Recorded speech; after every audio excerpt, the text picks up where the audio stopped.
Hello, friends. Welcome to Minority Trip Report. MTR is a podcast for underrepresented views and life journeys with mental health, psychedelics, and consciousness. I'm your host, Raj. Today, my guest is Javid Jah. With a background in public art and an education in architecture, Javid Jah's practice explores the traditional origins of sacred geometry. He works in multiple disciplines to produce work that is site-specific, spatial, and symbolically aligned to cosmic archetypes. Based in Toronto, Canada, his work integrates various techniques from the Islamic arts and traditional architectural concepts such as Muqarnas. Javid is inspired by the study of cosmology and forms that express the unseen dimensions of existence. Javid, thanks so much for joining me. Thank you for having me. You have a fascinating background, and I've known you for years. We've even worked together, and this is an episode that I'm extremely excited to record because, amongst other things, you're also a Muslim, you're also an artist. I'm also a Muslim and an artist, albeit in different ways. And I think it's not very often where Muslim artists, immigrants come on podcasts to talk about not only mental health, but transcendence. I want to start from a quote that I found on a CBC article that talked about a day in the life of Javid Jah, right? I'm going to start there because I think it really captures what you're trying to do. And there's obviously a lot here that I want to talk about. But let me start with this quote, which is, you say, as a Muslim growing up in a secular society, I felt one way to channel my history was to learn Arabic and study its calligraphy through the medium of graffiti. So I know lots of Muslim friends who are studying calligraphy. I don't know a lot about the history I want to learn, but you decided to channel it through graffiti. Why graffiti? It's funny, sometimes you hear quotes, not very often, but sometimes they come across or somebody tells you and you're like, oh, I said that shit. But this one I'm okay with. Like today when I contextualize, I do a lot of writing for proposals because I'm in public art world and there's a long process to get an artwork going. And so you have to talk about yourself, a lot of versions of biographies and artist statements, expressions of interest. And one of the themes that is reoccurring for me that I position myself is that revisiting traditional principles through contemporary means. So in a sense, that's what that quote is saying. Graffiti was like a contemporary discipline that I was exposed to, that I was interested in, part of this kind of umbrella of hip hop that I gravitated towards, couldn't explain why. And graffiti has many facets, right? There's the whole spectrum from like vandalism and tagging to murals and now street art, that whole thing. But as a broad spectrum, I saw it as an extension of just the act of writing. And calligraphy is very much that. It's understanding that there's so much embedded in the meaning of a concept itself, that how it's expressed, the form it takes has to be a reflection of that inner beauty. So therefore, its forms, its proportions, its appearance has to have the same energy and magnitude as meaning. So therefore the name, and especially in Islam, because Mount Husna, like the divine names have such a high, like there's such a tremendous field of inspiration from a theological, philosophical point of view. So for me, naming, and even myself being very confused by my name growing up, Javid, which has Farsi roots and can mean eternal, but also has Arabic roots and means generous. But anyways, that's Jawad or Jawed. But so the act of naming, the act of writing, and then the idea that we're living in today's terms is one thing to take a piece of bamboo and shave it, dip it in ink. And I've done that and I've learned and studied traditional calligraphic practice. That's part of the revisiting the tradition. You can't YouTube tutorial it. You can't to a certain degree, but you have to actually practice it, not just theoretically, oh, I got it, now let me go. And then the modern technique, pick up the marker, play with it, understand it, go through the ropes of the contemporary practice, and then see where you land, see where that takes you. Because that was a mode of me trying to understand with the lens that I'm wearing right now, what our ancestors were doing with these practices. What is the act of doing, the practice itself? What does it do in terms of connecting to tradition? You mentioned you could look at a YouTube video, but why is picking up that shaved bamboo stick or the spray can, whatever it is, why is that important in terms of connecting to tradition? How does that work? It's like people who watch cooking shows but don't cook those meals, or home renovations and never renovate. Even as a designer, I'm going to tell you how to design a house, but I've never framed a wall. Like, you don't know all of the you don't have a care or a sensibility for all the small craft involved in making something. There's so much there from the material side of it, like knowing the materials, knowing the precision, measuring twice, cutting once. There's that. And then there's also like the attitude required, like the humility that you don't know everything. The act of, man, this takes time. I need to allocate time for this. The mental space, like I can't work in a room that's flooded with other stuff. I need to find a place of balance. So all of those things come with the doing, and you can't get there. It's like almost like the idea of spiritual knowledge versus academic knowledge. In one sense, you could take courses and read and build your intellect from a rational perspective, but divine knowledge in the tradition that I understand it and have researched is not something you can acquire by those means. It takes patience, purity, time, reflection, and it's a gift. That sort of doing is very different. I like to frame it in terms of active and passive. Passive meaning I'm receptive to something, and active meaning I'm forcing on something. You have to learn to be passive and yet active simultaneously to be doing. Yeah, I really resonate with that. I think this is why art, and by art, anything that is expressing some true or inner truth, right? Whether it's art through music, dance, or even some people get into the flow of things if you're working. I think in some ways that is also artistic. But I think to your point, the exercise is important because there's something deeply contemplative and you develop a reverence for whatever it is. So whether it's cooking, graffiti, whatever have you, like it's the reverence that builds a further, I guess that's where tradition comes from, maybe, is a contemplation. I'm curious, like, where did this penchant for tradition come from? Like, how did you grow up? Tell me a little bit about that. What was your world like? Yeah, the interesting thing is when you get so deep into a subject matter that that vocabulary has different meanings than for everyone else.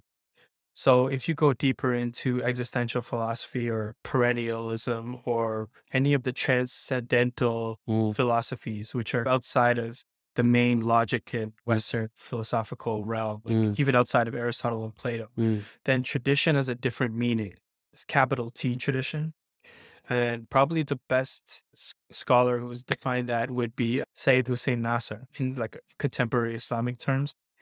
And he would define tradition as a recognition that there is one origin to all things. So if you take a look at that definition, it's very universal. All it's saying is that everyone points to that there's a center, and a center means that there was one source that you return to that one source. So you can look across the board from Hinduism to Islam as we see it through various facets of Christianity across the board, even into indigenous varieties of traditions, and see that is like an underlying overlapping concept. Even in the guise of Hinduism, even in polytheism, there still ends up being transcendent centers. So that's how I looked at tradition. And I came across that maybe 10, 15 years ago, not knowing that was what I was talking about when I was discussing tradition. But my upbringing was like my parents, not necessarily my dad, but my mom was very religious. And were you born in Canada? Yeah, I was born in Toronto. And when I was very young, we returned. Like my parents are born in East Africa. We're Indian, born in East Africa. And so I went when I was very young for a little bit and then came back. And then I was on the West Coast for a while, then came back. It's always been like go from Toronto, come back. But my mom and my grandmother taught me prayer, like recitation at a young age, like recitation of Quran, recitation of du'as at a young age. And they taught it to me in a way that was connected to song. So I really bought into those tunes. I was really cultivated into that. And I enjoyed the performance. Like I enjoyed going up at the front of the masjid or Hanukkah or whatever you want to call it and leading. At a very young age, I must have been 4 years old when I led the first Eid al-Fitr. So I was like, That's pretty impressive, I have to say. 4 years old. Yes. I was sculpted into this. Yeah. And I don't, not necessarily I know what I'm saying. And even you hear some people, they have their favorite qari or reciter. And some people, they don't like to listen to kids recite because they know the kid doesn't necessarily understand meaning. But versus somebody who is, so the nuances of their voice are being projected in the sounds they create. But I think that's where my foundation was, is having a very intimate relationship with scripture. When you see your mom your family was religious, do you mean in the sort of like practicing sense, or like how were they religious, or how did you relate to religion at that time? You spoke a little bit about. That's a good question. I was going to footnote that word religious point. It's defined differently by your community. Our community doesn't have the same religiosity in terms of rules. It's more principles. Right. So for us, I think religious, I would define religious as regularly attending congregational prayer and regular remembrance outside of religious domains. So in the broad spectrum, it was like there are many expressions of the divine outside of prayer. A good example would be Rumi. And now contemporary communities, and whether like into yoga or Zen or whatever, all these kind of neo spirituality zones exist in the urban fringe or urban centers. Pardon me. It's you pick up Rumi with this new eye. Oh, what was he talking about? But historically, Rumi is just one example of a number of different poets who were describing the divine. Right. And putting it in song all the time. And so a lot of those things were codified by our ancestors and passed down orally.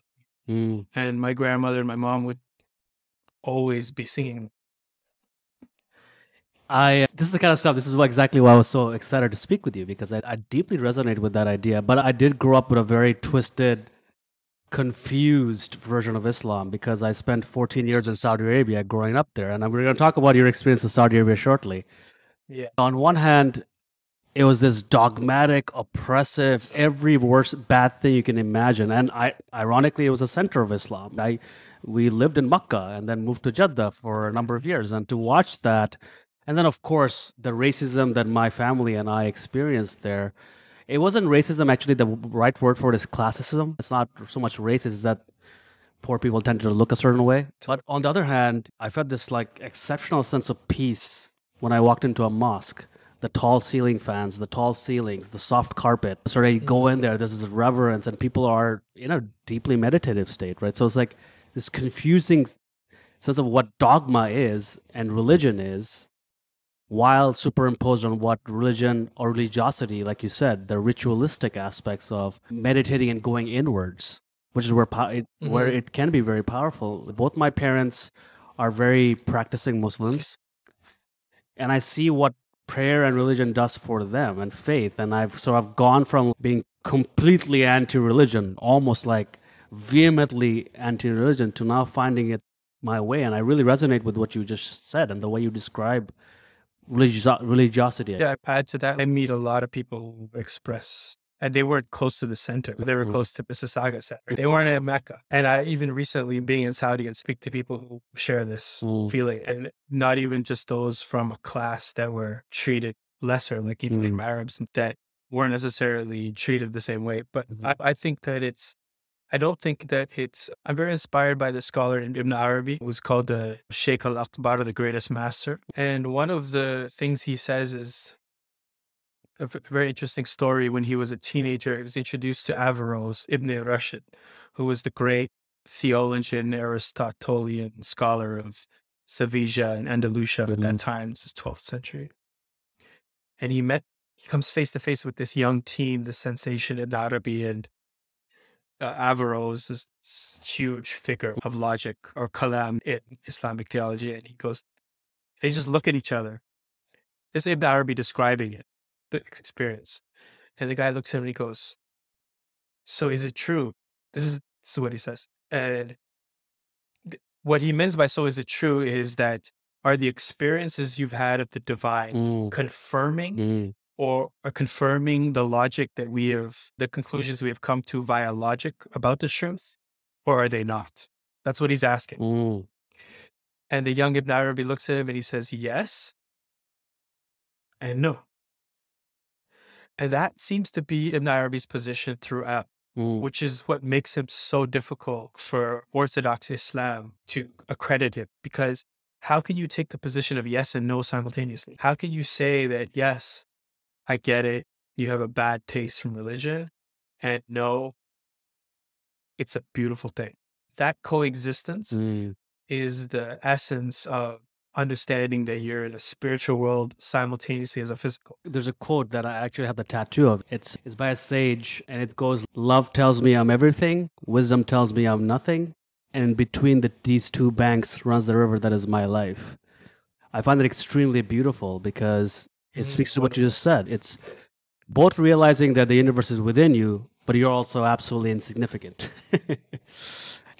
Yeah, that's a great quote. And wisdom is an amazing word. That's hikmah in Arabic, which is different than ilm, which can be used as science, and marifa, which is as gnosis, so our higher spiritual knowledge. And then you have ishq, which is love. If you're taking the path of people like Ibn Arabi, yeah, that river is a great metaphor because it requires the sensitivity and compassion of love, but also the hunger of the mind to find peace via knowledge. That's pretty amazing. What do you think people not understand about someone like Rumi? Because he's like a cultural archetype. Everybody knows him, like you're saying, but It's the same way that in that quote you started with, I said, like, I needed to learn Arabic because it wasn't just about lost in translation. Because, yeah, there are a lot of, if you could compare 7 Quranic translations, and they're very different.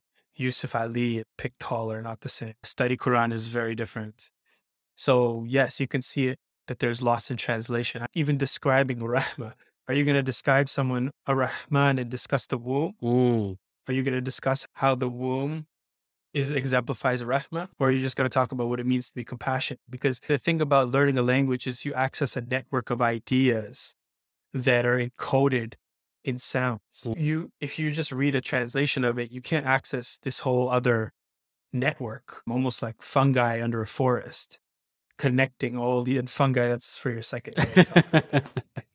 But there's these connections that exist in letter, sound, shape of letter, composition of word that make the language profoundly, that make you touch the meaning in ways that are beyond how you just write it and read it and hear it. So that's why it's important. That's why I think it's important to get into etymology. And I think that's where the access to Rumi has I don't want to call it a blockage, but a barrier to entry because nobody's taking it in Farsi in general. There's some really interesting newer translations that have the Farsi side by side with the English, but also have a breakdown of certain words in the Farsi and their meanings so that you can start to, like, Rumi has a great poem that compares the lion to milk, but like, that's oblivious to you if you don't understand that the lion and milk have the same etymological root, shir and shur. So shir and shur, it's just a slight change in intonation, and you move from the king of the animals to like the most noblest of substances that humans can create, a food. That's so interesting because in Bangla, shore means like the stuff that flows to the surface of milk when you heat it up. That milk protein. This is it. And share obviously is a lion, right? That's crazy. Yeah.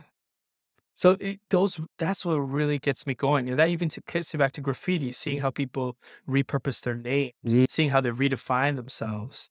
It's really interesting to me how they write, even how you write yourself. Like you could write excited in small little letters or excited with just huge X big. So someone caps you in text and you're like, why are you screaming at me? You know, like there's a whole bunch of readings within what we're reading.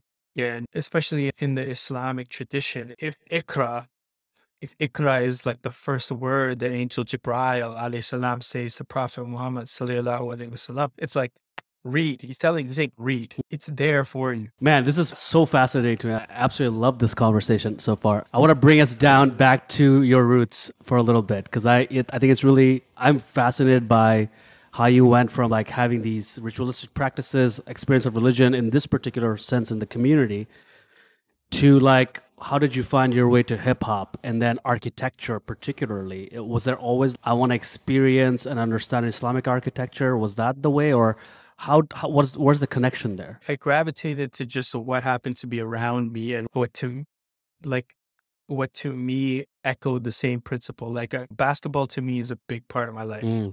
I'm not really that great, but I can shoot a three. So don't leave me open. Basketball is really deeply ingrained in my roots. I don't know how. I don't know really why. I gravitated to it because there was something about just me and a core and watching this ball revolve, this perfect sphere kind of fall into an orbit, and you having to repeat that movement in a fluid fashion. It was like the whole use of the body, release, go into your desired location, return to you. It was a perfect cycle. Not everybody you gonna come across who look at a culture or a sport or activity and see it through those lenses, see it through this like cosmological, universal, archetypal lens. I just happened to do that. It just happened to be that way as a kid. So to answer your question, hip hop naturally I think it's just a result of rhyming. Like I think as a kid, I was like, I was probably like 13. And I just started writing Nas's rhymes, like just listening and writing. Stop. What did you say? And like writing full verses out. I did the same thing with Common. All his first 3 albums are just written out.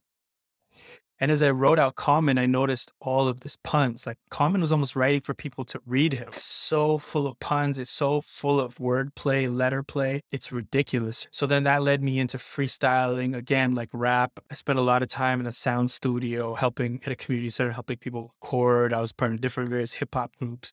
I never wanted to perform and be a rapper. Like I enjoyed it, but I didn't also, I wasn't feeling what the image of hip hop, like maybe I was too insecure to be a rapper. I didn't feel good about that. Maybe I felt like, what is a brown man doing on stage? I think that was an immature and insecure feeling, but it was real for me. So I didn't go that way, but friends of mine who continued like escalating, let's say professionally, whatever that means. But for me, rap was really important, and it reminded me of the Quran. Like to me, recitation of the Quran is pure rap. Like it's divine rap. And you can even, there's studies of like South African shamanism that connect to the Wu-Tang Clan. And like they have these spirits, they believe that there's these spirits that overtake you and allow you to flow. So that was the hip hop side of things. I think hip hop naturally bleeds into basketball. And we grew up in the era of hand-to-one shoes and Iverson, Jordan. There's just all this culture jamming that really brought those things together. Hard to take away hip hop from playing basketball out in the park. It's hard to separate these things. Fashion, they're all very connected. So and me then recognizing like people like Common and Nas, other people, like even to a Jay Electronica, even when Jay-Z says inshallah, or like if it comes from Jay and Hove, consider it Quran. Like these guys are saying these things. It's kind of, I mean, you could call it blasphemous depending on how thing you are, but in another sense, it's just awesome. I love to see, hearing Dave Chappelle was a Muslim a few years ago. I was like, I love to see that. So I think all of these things just overlapped each other and bridged into one and it's identity building too, because you're an immigrant and like you come from immigrant families and you're looking and you're searching and be like, I don't know if I resonate with these uncles telling me I have to stay in the masjid all the time. I just want to go be outside of the parking lot or whatever. I just want to chill. I want to go play. Why should I have to be in here right now? And then balancing that with seeing that people that you look up to, people that you respect, actually part of the faith, and be like, wow, okay, Yeah. I see that there's something like Rakim. Like when Rakim Allah, there's a song called "Who Is God." I think it was 18 or 19 when I heard that. That was it. I just heard that song and I was like, that's it. There's not even a question. There's not even a question. Yeah, this is the truth. That's fucking incredible because, for me, I think my return to Islam in a way, in my own way, the challenge was really like, how do you find your way to God in your own way? And you experienced that to hip hop. For me, it was always like rock music. For me, that was like rebellion, the rage that I felt. That was channeled through rock music. I played sports for a little bit, so I had the feelers and the E-wings. So I remember that whole part, like those fucking shoes were dope. And it's like kind of crazy to see them all come back in that way. Like those, the Nikes with the big air on the side. I had that pair, and now it's fucking crazy that it's come back like 20 years later. It's wild. But yeah, do you know about a guy called Michael Muhammad Knight? I mean, the first two names are so popular. It's like, I don't know any of them. But no, I don't. So this guy's got a crazy story, and I only discovered him like last year. So this guy, he's this white kid from like New York, I think. He grew up or Jersey. At 13, he was his first time he was exposed to, I think, the Quran or some sort of Islamic sort of teachings. He converted by 15, and he's this Irish American kid who converted and then couldn't relate to anybody because he was like this grungy white kid, and then he would fall and become a Muslim. Anyway, he literally becomes a writer, right? He's currently a professor at the University of South Florida or something like that. But he writes a book called the Taqwa Course. Taqwa, I think, literally translates to devotion. I think so. Maybe it's better than I do. But he wrote, God consciousness. yeah. So he writes this book called Taqwa Core, right? Like hardcore, sort of isn't like the sort of punk metal, things like that. And it's just a completely fictional story about a bunch of snotty-nosed Muslim kids in Buffalo, New York, who start a punk rock band. Completely fictional. But you got like this renegade woman who wears the abaya. You got like a Muslim kid, a Pakistani kid with a mohawk, and they're in this shitty man playing punk rock music. And they named it Taqwa Core. It's about being punk, but also being super Muslim. And he writes this other book called Allah and Ayahuasca. It blew my fucking mind. I've never experienced anyone who like speaks about these identities, and how it's incredible how powerful that was. Because Michael, he talks about how after he wrote the book, for years he'd had these snotty-nosed kids run up to him and go like, "Where the fuck can I find this band? Where's Taqwa Core?" He's like, "It's made up." And he's like, "What? It's fucking made up?" Then some kid starts the band called Taqwa Core.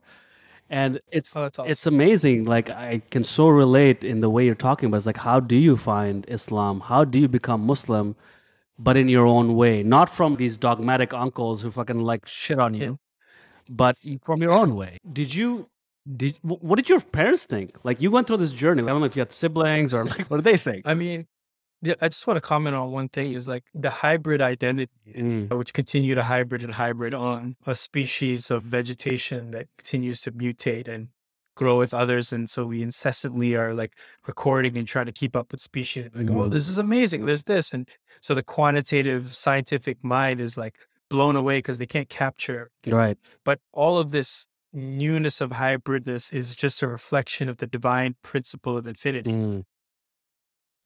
That as the message spreads and we continue, every soul, even the identical twins are different. Everything is constantly moving towards the infinite. And so no two things can be the same, and yet they are of the same essence. So I just wanted to point out that the hybrid identities reminds me of this wonderful inner reality that we're always constantly moving towards the infinite.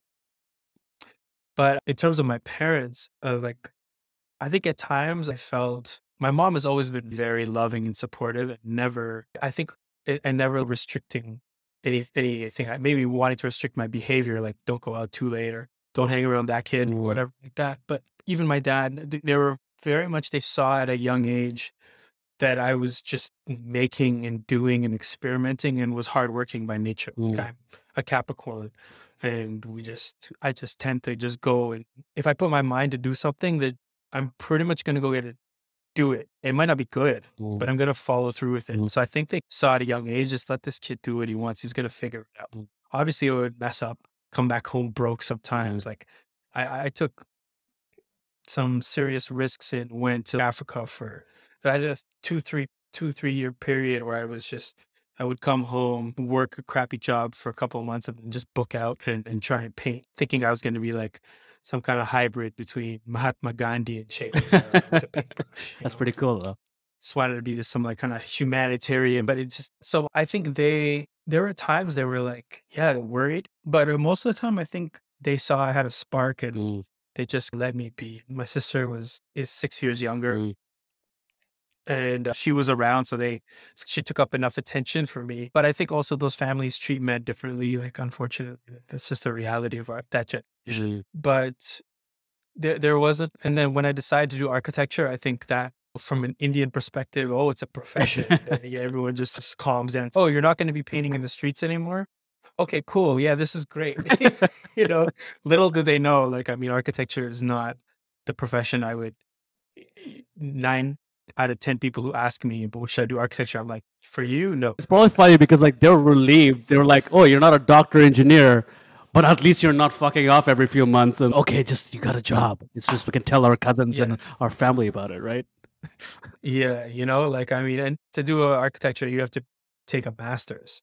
So that was really difficult for me because I never had finished a bachelor. So I had to figure out how to get a master's program to Mm. accept me. So all to say that there were ways in my path to check boxes in terms of the immigrant parent mentality and at the same time pursue my own.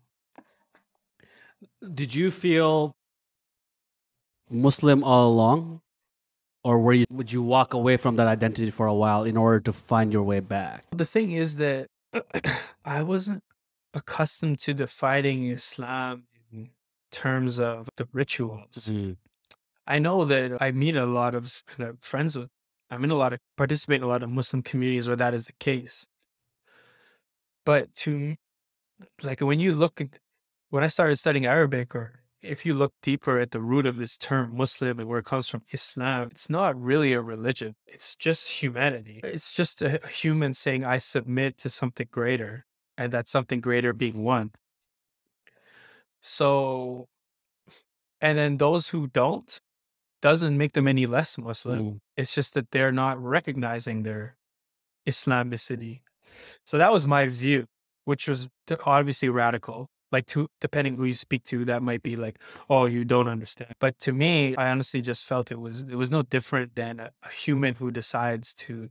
Obviously, there are moments where I'd go out, and even as I spoke before, when you openly identify with other Muslims, there's a feeling of community, brotherhood, sisterhood that makes you feel great. You're sharing this. Mm. I remember being in India, being in Hyderabad, and the city was super Muslim, and feeling, wow, this is really cool to be at home in a sense. Not only just everyone's brown, but that everyone's celebrating Islam at the same time. Mm. But I just think that there's sometimes it feels so restrictive. And my uncle's name is Hanif. And if when you look at this word Hanif, like, that's really just means the faith of Adam, whichever Adam. Apparently there's thousands of Adams, but the last Adam, his submission to the creator of the universe, that is Hanif. That is to me the true deen. Like, that is Islam to me. It's such an important thing. Like, you can talk about Islam as obedience, submission, or I like your definition, because what I've come to understand is this sort of, it's giving into the vastness of the unknown, right? It's almost being humbled that That's great. all the shit that's in my head, it's all made up in some ways that I'm while it's important, it's also again completely insignificant. And submitting to the fact that there are things that I will not know is both humbling but also kind of magical, because you can pursue any path. You got it. Any path. You got it. You said it. That one word, Surah Al-Baqarah, the first verse of the second chapter. If you understand, or if you recognize that there is an unseen dimension to existence and it's beyond your rational enterprise, and then it's just about whether or not you want to cultivate, but what you want to move closer to the light of that understanding in the darkness, that to me is submission. So I love the way you frame it. Thank you. No, I completely agree with that. I think I want to talk a little bit about your art. And I think, to me, again, this is how I found you. This is how I have this like deep respect for how you helped me understand Islam differently. And that's why I think I have such respect for you, because it really opened my eyes. And we obviously worked together during ANDA residency, and your piece was the central piece of the house. And for those who don't know, ANDA residency was basically a not-for-profit that a few friends and I started a couple of years ago. And the whole idea was, we took over transient spaces in the city, and we threw these sort of like art parties, for the lack of a better word. But the idea was all the art was curated in a transitional space by local artists in the community. We would throw like a 4-day art party, and then the space would be demolished. So there was a transience, there was a reverence for how art is supposed to be, which is always moving. You were an artist in that, and going back to your art, like the way you describe it in your bio is you say words like Islamic mysticism, cosmic archetype, sacred geometry, and then my favorite part of this is unseen dimensions of existence. Those are very heavy words. Tell me how it relates to graffiti the work that you do. Tell me about the recent experience in Saudi Arabia, which has been fascinating. But yeah, why do these words matter so much to you, and what are you trying to say through the art you make? Yeah, I mean, I appreciate for all the kind words, and it's humbling to know that anything that I might have worked on could inspire another brother or sister to pursue or move closer to their truth. Those words come, there is a great scholar. He passed away maybe 20 years ago. His name was Titus Burckhardt. He was Swiss French, but he became a disciple of an Andalusian, a Moroccan master in the 20th century. And he was a Christian, and then he converted to Islam, and then he studied Ibn Arabi closely, and then he wrote several books on the traditional sacred arts, which include, in essence, geometry, music, astronomy, and alchemy.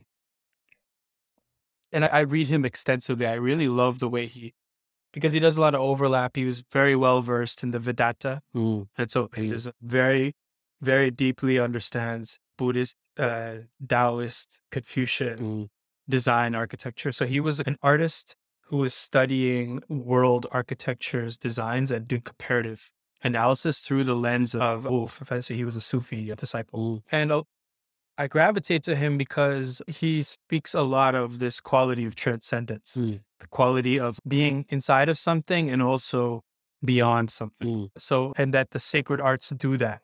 The sacred arts crystallize a concept. Let's say in Islam, we talk about tawheed a lot, or oneness. So if you look at a star, any kind of star, 7 points, 8 points, 12 points, the star pattern radiates from a center and mesmerizes as it radiates and creates all these other shapes. But all those forms lead back to the center. So this crystallization of a form, meaning taking that concept of oneness and putting it into a material that is static as an object, whether it's on a surface or a spatial object, that crystallizing of the form becomes a reminder or a dhikr of how unity simultaneously expresses multiplicity. That's happening because the artist is somehow going through a transformation of their own as they are taking a principle that they believe in and passing it through to art they're making. So now a static object all of a sudden can draw you closer to the divine via contemplation as much as looking at a tree or a flower or a waterfall or any of these wonderful naturally created objects that have infinite majesty and beauty. And so to me, that's where my art gravitated toward, this view of traditional art, this view of like crystallizing forms that are reminders of this balance between unity and multiplicity. But I'm parlaying that with my I'm very much interested in revisiting that with what I got going on right now. Just like everyone else, I'm flooded with what's constantly happening, whether it's the zine or Arc Daily or something on Insta or whatever. You're seeing what people are innovating with. So I'm not very different. I'm really interested in what's happening right now, whether it be CNC technologies or laser cutting, 3D printing. And I'm just saying, okay, what happens if I use these tools and try them with some of these ideas? What happens? Can we take this and remake it? And it's not just in a sense of like, I think it could be done very superfluously. Like it's easy to trace a star pattern, laser cut it, put it on someone's wall, take a nice shot, put it on Instagram, do 7 of them, have 10,000 followers. I'm not saying that's easy, but I've seen it happen. I'm not saying it in that sense because that exists. I'm saying it in the sense of when you are playing with what you have right now, but you are thinking of something that has an eternal principle. Like Tawheed is not something that's going to change tomorrow. It could be somebody talking about it differently, but the concept of it, if anyone has to think about what the absolute means, like Samad, if anyone has to contemplate Allahu Samad, what does that mean? While they're doing what they're doing, in whatever way that they're doing, it's going to be embedded in what they make. It's going to surface in it. It's just if you listen to a song in the morning for 5 minutes, at 5 p.m., it might still be in your head. If you're centering yourself every morning on what the absolute is, and then you go out and you make whatever you make, I guarantee you it's going to boomerang back into what you do. And that's all I'm saying. Because to your point, like when you do that, when you interact with an object, that material, the act of creation actually transforms yourself, right? You, the artist, while being the creator, is also being created. You just defined alchemy. Like that is alchemia, is that it's the inner transformation that occurs as a result of an outer practice. That's amazing.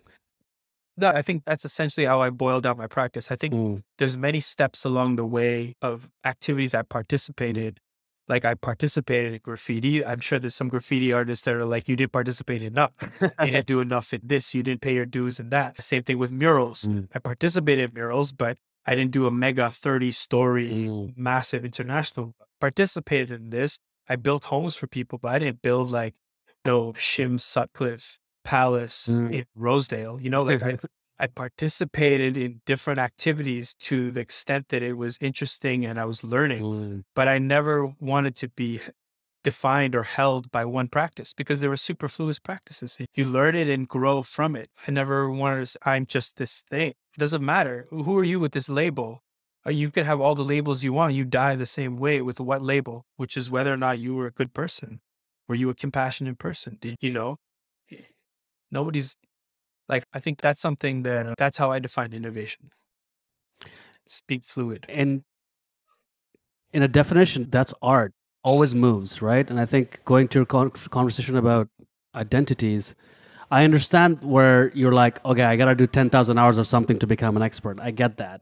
At the same time, you can do many things, and that is your identity, which is you're doing things and you're transforming and you're growing in some way. But yeah, not to be so rigid and hold on to some sort of idea of who you think you are. Yeah, because I think there's things like FOMO. Is that something people say? Fear of missing out.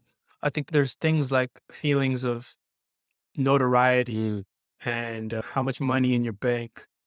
And those are real things to think about. If you wanted a recognizable style, you might have to stick to an identity from like any perspective. And some people make a great table and then they want to make 5 million tables because everyone wants those tables. That's how the economics is defined. If you do something well, specialize it. It's not defined in different terms. And so you might not look outside of those terms, or you might be satisfied with that. And that's everyone else's own choice. I'm not ever trying to say what is the ultimate artist or what you must do as an artist or anything, because I don't even know. It's just that my path is one of that the principle is eternal, but the practices evolve. I think that's so important being an artist, because it's not so much what you made, it's about how it made people feel. And so in that way, it's consistent.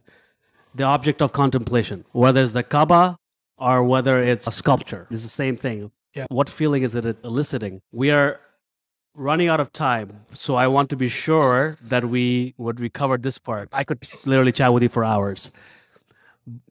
But I want to be sure to touch upon this part, because it's not very often that I hear of other Muslims who've experienced particular psychedelics, altered states of consciousness through these medicines. You have experienced ayahuasca. I'm very curious about how that came to be. How did you stumble into the world? What made you curious? What was that experience like? Yeah, I mean, Ayami is a medicine from an indigenous community that is super intimate with the forces of nature. And that we as people, and me as a person, was not as intimate with. I had been going to Colombia down south to paint for a number of years, probably 5 times last 7 years or something. I love going down there. I have a lot of friends and family. And it just so happened that one time while I was down there, a friend of mine knew a taita, which is somebody who conducts the ceremony. And I met the taita, I face to face, I saw them and I felt their light. And so that person's personal invitation compelled me to want to spend time with them. And I attended a ceremony. It was on a beach. There was a fire in the center. There was a circle of individuals who I didn't know. And yeah, and I experienced Aya, and I had a profound respect and was just going in with no expectations and an empty stomach. And I was really was really not, all I felt or understood from it was a reinforcement of what I had already come to terms to in terms of my alignment and life purpose. There are certain like imaginative and bodily like experiences that come with the medicine, but the essential feeling that I got from it was one of our interconnectedness. And I don't think that is maybe too profound for people. I think that anyone who's aware or discusses it, that's like the baseline of DMT users. So I don't know if I have anything to contribute to that except to say that it's a medicine that I believe comes to you when you need it, not something that you need to search out to find a solution or to have another exciting adventure. Well, let me piggyback on that then. What did you need at that point of your life that Aya found you? I don't know. I don't know what I needed. I just felt that way about it. It just suggested it to me that Aya finds you. Because I come across some people that really want to do Aya and they can't find the right situation. Something doesn't work out. Or I'm sure there's people that just like, I'm paying for this. I'm getting on this trip. I booked this. I'm doing this. Or you could do it here in Toronto, whatever. I'm sure what I'm saying won't resonate with everyone. But I actually believe that it's a spiritual medicine and it's been used by a community who understands it for a very long time. And now it's being commercialized, for lack of a better word, and it's treated like other drugs. I think that could be true for lots of other drugs. A great example is cocaine. We visited the Koki people in the Sierra Nevada, and the coca leaf and the poporo, which is where they scrape the inside of the seed, creates a chemical reaction that is akin to the sensation of cocaine, but it's in a completely different context. It's a context of remembrance of the divine, of oneness of the physical and spiritual universe. So the implications or the connection to the same chemical reaction. It's like alchemy and chemistry. One has the ingredient of the spirit and the other is the ingredient of profit. It's so interesting. Like you talk about coca, the coca leaf has, I think, around 118 or 120 different vitamins. Cocaine, that isolate, is 1% by weight of the coca leaf. And yet we've defined the entire plant by its commoditized effect. Coca leaves are cocaine. We bombed the shit out of countries because the DEA and the war on drugs deemed anybody who grows coca leaves, regardless of the indigenous use, cultural use, to be that thing. It's really unfortunate, and I agree with you. I think you can commoditize something, but at least with psychedelics and ayahuasca and DMT, and even tobacco and cannabis, these are all sacraments. You remove the cultural context from it, they will become commodities, and that's when they become profitable. Exactly. Yeah, tobacco is such a great example. We wouldn't enter into walk in a forest in Colombia without a tobacco smudging and eating of coca. You wouldn't do that. I think it became, at first, I remember the first few times being like, wow, that's deep that we're doing this. Then it becomes a normal thing. Or even meeting people and exchanging leaves with them, like having a pouch where you held leaves and every time you meet someone, you gotta exchange. This is pre-COVID. This whole attitude of, it's just unfortunate, but at the same time, it doesn't therefore mean that the truth is any harder to access. It's still there. It's just, you have to be willing to want to peel the layers away. I agree. And while I am cautious, I am hopeful because I think people are deeply craving remembrance and reverence, like you were saying. That we've lost these other sort of connections to anything that is not in our bodies, that is something above us. And these medicines remind us that it's possible, but it's not about it's not about the tool or the medicine itself. It's about the community and the culture and the reverence around it. I want to end with one last question, which is, you said ayahuasca reminded you of things, or just reminded you of things that you already knew. Coming back to Javid Jah today, the artist, the philosopher, and all the other things that you identify as, what would you say to, let's say, other Muslims, self-identified or not, culturally or religiously Muslim, whatever? What would you say to them in terms of what Islam is or can be or should be?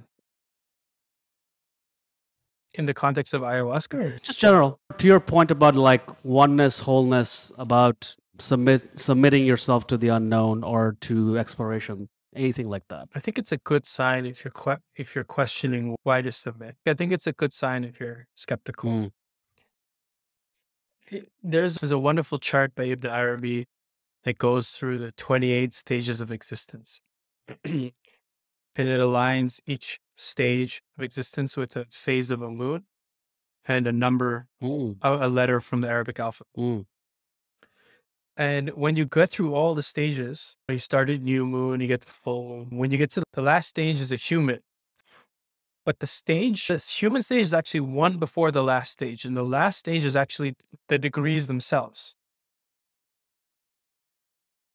So now we're talking about a hierarchy of order of creation.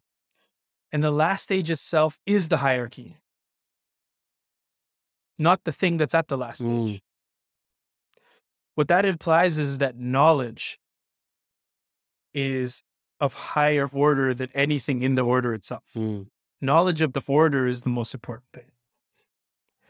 And I just would say to anybody who wants to be on Sirat al-Mustaqim or wants to understand what that means, is that only 100 years ago would you have to have studied these type of sciences before studying the meaning of the Quran. Not necessarily Ibn Arabi, but many of the other associated sciences, from astronomy to Arabic literature and literacy, like how the language functions, to arithmetic, geometry. So you can't just go straight to the source and expect it to open up clearly to you. What you can do is start with the position of, I don't know anything. Like La ilaha illallah. There is none but one. You can start with that affirmation and then go from there and say, okay, I want to know. And so I think skepticism is a great position. And that's why the La of that, and it's a visual of a kind of an X with a bottom line, and its meaning is from no. And you'll see, especially in Turkey, the whirling dervishes, they'll stand there and they'll go like this to mimic the X of that, because that is the position in this hierarchy at the beginning of recognition of, I don't know. Oh, crazy. I had no idea. Ban Bil Mab in Turkish is a great Netflix show called Yunus Emre. And the first stage of the submission is, I don't know. Somebody asks you a question? I don't know. It's okay not to know. You could be the scholar of the greatest degrees of PhDs and still not know the truth or not know what the reality is. What is al-haq? Or know it and not be able to express it. And that's totally okay. Whew. That kind of blew my mind. I recently heard a quote, a Confucius quote, which says that every man has two lives. The second one starts when he realizes he only has one. Yeah, die twice you gotta die twice. It's a great quote. Javid, this was, like I said, I could talk to you for hours. This is so inspirational. I thoroughly enjoyed this conversation. Thank you so much for the opportunity to share stories and thoughts, and hopefully I did not offend anyone or was disrespectful about anyone, or I hope I'm not taken as somebody who's preaching or trying to impose or anything. Totally not. That's not my cup of tea. I'm merely trying to express stories that I happen to come across. Not at all. I think if anything, it was really inspirational because you talk about ultimately not knowing, but finding your way to a multivariant answer, many different possibilities. And I think that is ultimately the quest for any truth, really. So I deeply appreciate you. Again, you're an inspiration for me. And thanks again for joining us. This podcast was brought to life with the help of Carolyn Tripp on art and design. Thanks so much for listening to Minority Trip Report. I'm your host, Rod Suraj.